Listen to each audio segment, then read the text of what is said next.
ভারত সরকার শেখ হাসিনাকে এখানে দাবার গুটি হিসেবে এবং টুল হিসেবে ব্যবহার করছে বাংলাদেশের যে অভ্যন্তরীণ শৃঙ্খলা এবং গণতান্ত্রিক পরিবেশ আছে এটাকে বিনষ্ট করার জন্য।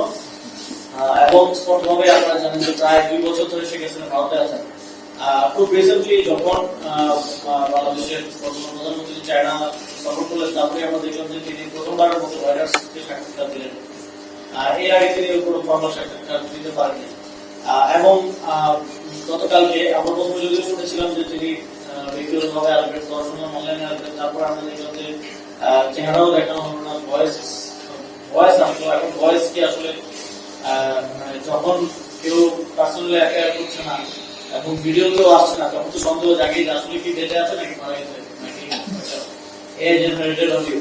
তারপরেও আমাদের সংখ্যার জায়গাটা হচ্ছে তাকে জাস্ট একটা টুল হিসেবে ব্যবহার করা হচ্ছে এবং এটা ঐতিহাসিকভাবে আমাদের জাতিগতভাবে আমাদের সবার নাগরিকের ভোট নেওয়া প্রয়োজন যে শেখ হাসিনা ভারতের বাংলাদেশের সার্বভৌমত্ব নষ্ট করার জন্য যে অপরাজনীতি, এই অপরাজনীতিতে উনি হাসিনা এবং আওয়ামী লীগ সরকারকে সহযোগিতা করছে এবং এই সহযোগিতাটা কিন্তু যে রিকনসিলিয়েশনের পথ এবং রিকনসিলিয়েশনের কথা, বিচারের পর যে রিকনসিলিয়েশনের কথা আমরা আমাদের অবস্থানে জানিয়েছি যে গণহত্যার বিচারের পর রিকনসিলিয়েশন হতে পারে এবং সিভিল সোসাইটি বলছে এই পথটাকেও কিন্তু বন্ধ করে দিচ্ছে এবং এটা যদি এই জিনিসটা চলতে থাকে হয়তো ভবিষ্যতে আমাদেরকেও দাবি জানাতে হবে যে কোনো ধরনের রিকনসিলিয়েশন চলতে এবং অল আউট হয়তো আমাদের সাংগঠনিক অবস্থান দিতে হতে পারে।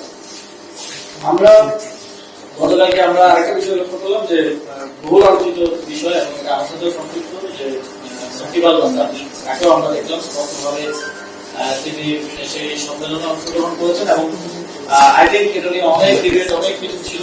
আই থিঙ্ক যে গতকালকে ঘটনার পরে একটা পর্যায়ে ডিবেটের অবসানটা হয়েছে এবং এটা আমি তখনই বুঝতে পেরেছিলাম। এরপর আমি দেখেছি যে বিজেপির অনেক কর্তারাই তার সাথে যোগাযোগ করেছেন, তারা আশা করেছিলেন তিনি হয়তো ভালো হয়ে যাবে। আসলে তিনি যখন কথা বলেন পার্সোনালি তখন তিনি এইভাবে কথা বলেন যে শেখ হাসিনা তাকে জোর করেছিল, তিনিও অসহায় ছিলেন এবং তিনি কনভিন্স করার চেষ্টা করেন এইসব মিথ্যা কথাবার্তা বলে, কিন্তু আসলে তিনি ওতপ্রোতভাবে গণহত্যাকারীদের সাথে জড়িত এবং সামনের দিনও জড়িত থাকার ইন্টেনশন রাখা যায় ক্লিয়ারলি বোঝা গেছে।